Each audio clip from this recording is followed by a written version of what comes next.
What's up? Welcome back to the channel. Today we're looking at some important tips that will help you build and grow your mobile photography and take it to a completely different level. We're looking at mastering the camera app on your smartphone or on your mobile device. For the purpose of this video, we're going to be looking at an iPhone platform of choice, but a lot of what I'm going to be telling you today is not only applicable to iOS, it's also applicable to any of the top of the line Android phones because iOS and Android are extremely similar and the basics of mobile photography are going to be pretty much the same. So let's not waste any time and let's get into it.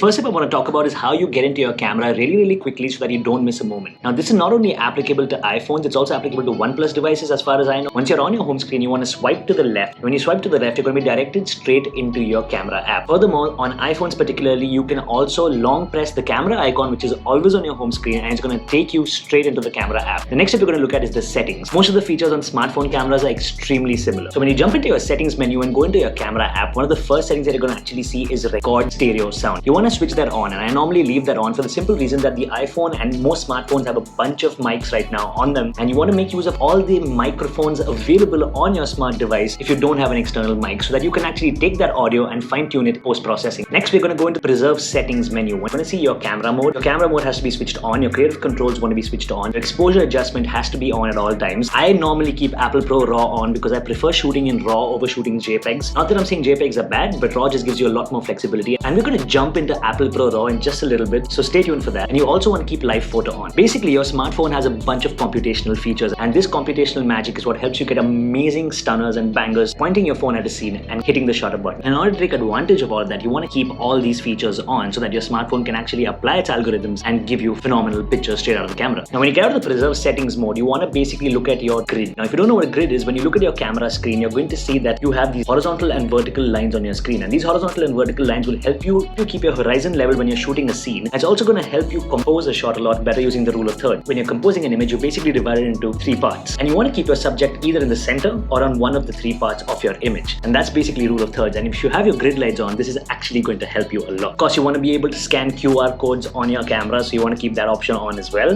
Now we're looking at slow motion recording. You can choose whatever setting you actually want. Now most cameras on smartphones nowadays will let you shoot slow motion only in HD, that's 1080p. Normally you have an option to do in 120 frames per second or 240 frames per second. Now 240 is going to get extremely slow when you shoot the image, and 120 is going to be just the right amount as far as I'm concerned. So I normally choose 120, but you can choose 240 frames per second. So the next setting I want to jump into is your video recording options. When you get into this, you're going to see a bunch of resolutions and a bunch of frame rate. By choosing one of them, it doesn't mean that you're not going to be able to choose the other resolutions and frame rates. What it basically means is this is the default resolution and frame rate that you're going to have when you get into the video mode on your camera app. I normally choose 4K 24 frames per second, which is the most cinematic feel and look. Furthermore, the iPhone now gives you the option to shoot in PAL formats, which is 25 frames per second and 50 frames per second, other than 24, 30 and 60 frames per second, which is the NTSC format. What it comes down to is which country you're in. Like India uses PAL formats. Another setting that you're going to see straight out of the box when you go into your video settings is HDR, especially on the iPhone. Now I know Samsung also has Smart HDR in video mode. The iPhone has Dolby Vision HDR. Ideally, if you're not somebody who wants to edit their videos, color grade their videos, you don't want to use Dolby Vision HDR. You want to keep that option off. Auto FPS is basically the frame rate that your phone's going to actually convert to in low light situations so that you get a better looking image. I normally just keep it off and toggle the frame rates on my own, but you can keep this option on if you're a beginner and you don't know what frame rates you should be filming in. Rule of thumb is lower the frame rate, better the amount of light that's coming into your camera, and better the image is going to look in low light.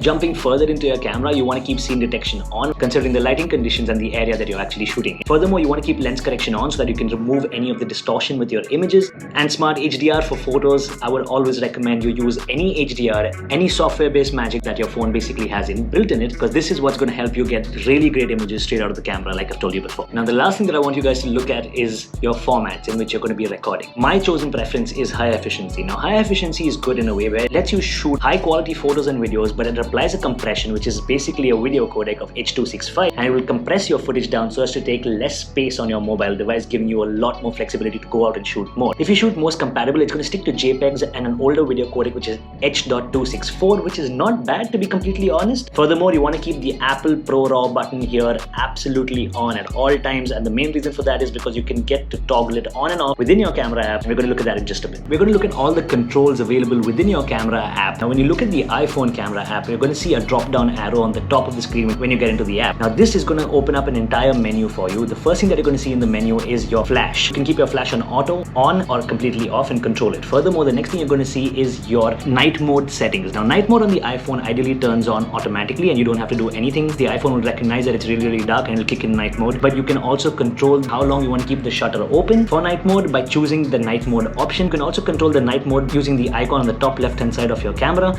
right next to the exposure. The darker the environment, the longer you want to keep your shutter open. That's a basic rule, but it depends on what kind of creative photography you're doing. Probably keep the shutter open to up to 5 or 8 seconds, but if you really want to go up to 30 seconds and shoot the night sky, you want to mount your phone on a tripod, and you're going to see that this toggle that you have in your night mode is going to go up right up to 30 seconds that you can actually choose, which is going to give you a higher exposed image. The next option that we have is live photos. Now this basically you can toggle live photos on or off by using this. You can also toggle live photos on by choosing the exact same icon on the top right hand side of your screen. You have a bunch of different aspect ratios that you can shoot from. You have 1:1, which is the square format for Instagram. You have 4:3, which I normally use, and you also have 16:9, which is the standard format that you record YouTube videos in. Furthermore, next to that you have your exposure tab. Now the exposure tab is basically a slider that Apple has included into their camera this year. You can also control your exposure by just tapping your screen, and when you tap your screen you can choose the brightest part of the image and expose for that, or you can choose the darkest part of the image and expose for that in one touch. And you can actually even toggle the exposure on your screen itself, but you do have an exposure slider if you don't want to change your composition. It makes it a lot easier to use it. This slider is also present on the top left hand side of your camera app, which is right next to the night mode setting. Furthermore, once you've dialed in your exposure, you can long press your screen to lock your exposure and also lock your focus, and you're going to see an AEAF icon on the top of your screen, and that's basically going to tell you that your exposure and your focus has now been locked and it's not going to change, and this is going to give you continuity between your shots. The last option that you have in the drop down menu is your timer settings. So if you want to take a group photograph and you want to compose your shot, you can hit the shutter button and choose the timer, and the iPhone's going to run down a timer for you to run into the frame and be able to compose your shot just the way you want to. Now when you take a photograph on your iPhone, what you're basically going to be able to see, photographs in little preview, is going to be on the bottom left hand side of your screen. When you click on that, it's going to direct you to your Photos app. Now when you hit the edit button, when you're looking at the photograph, you're going to be taken into your editor. You're going to see 3 little pointers at the bottom of your screen. The first one is your full-blown editor, which you're going to get into in a bit. If you hit the central icon, you're going to be able to get into your filter. Yes, now the iPhone has a bunch of filters just like you have on Instagram, where you can actually choose what kind of look you're going for and get a startup on how you want to actually edit your image. Furthermore, if you get into your editor, you can now edit full-blown photos and videos within the Photos app on your iPhone and on a lot of Android phones as well without using any third-party apps. You can control the brilliance, the exposure,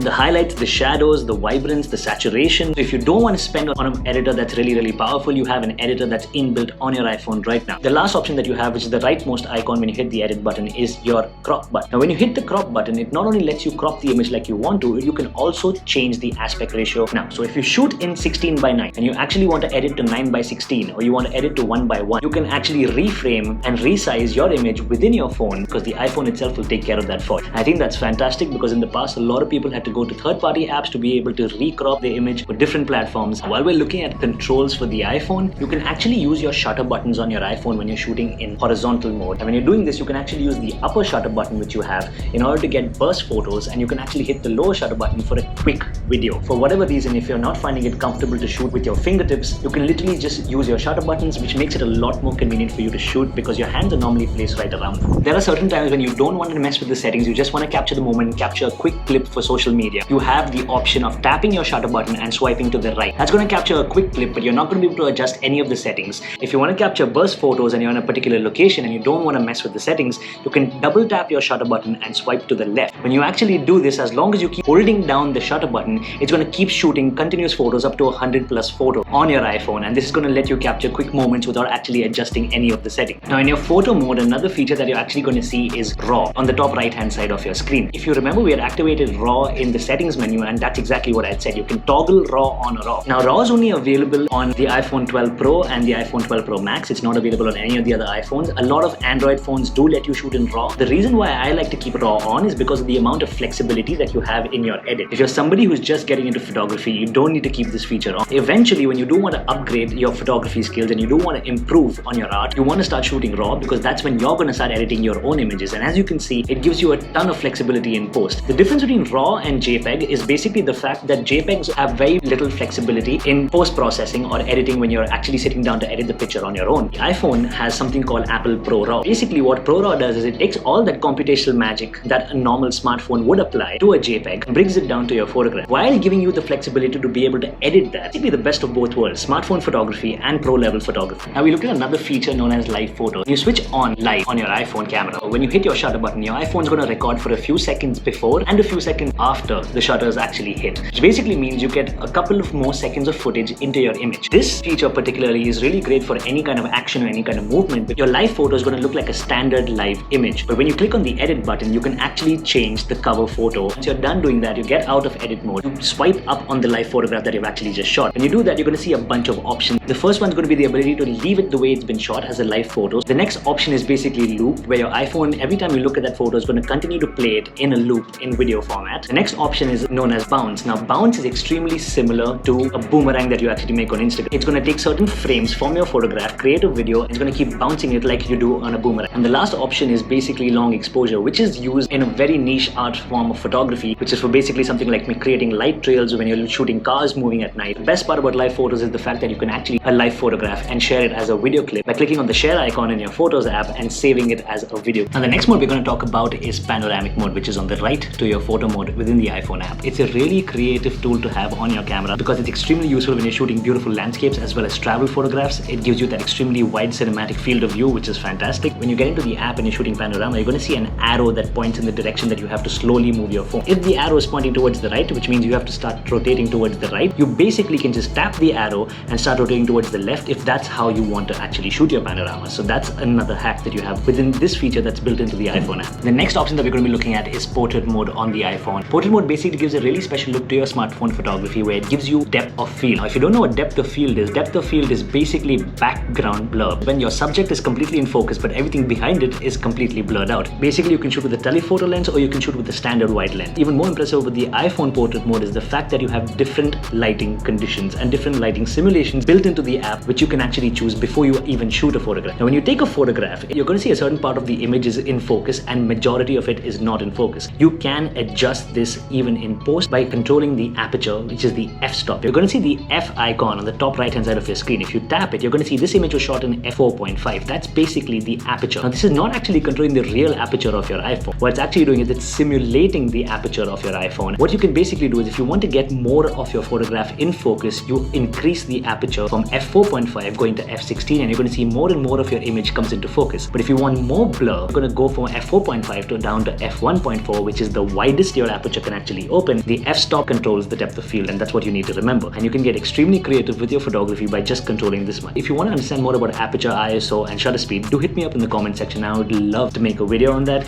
Now another feature that we have to look at is slow motion. 120 frames per second and the other is 240 frames per second. To my knowledge, there are no smartphones in the market that can actually shoot slow motion in 4K. But for the iPhone, I always keep my settings to HD 120 frames per second. You can choose any of the three lenses, and what's even more amazing is the fact that the iPhone will actually slow down the footage for you. You don't actually need to do a lot of post-processing. You shoot in slow motion mode and you're going to get a ready-to-use clip.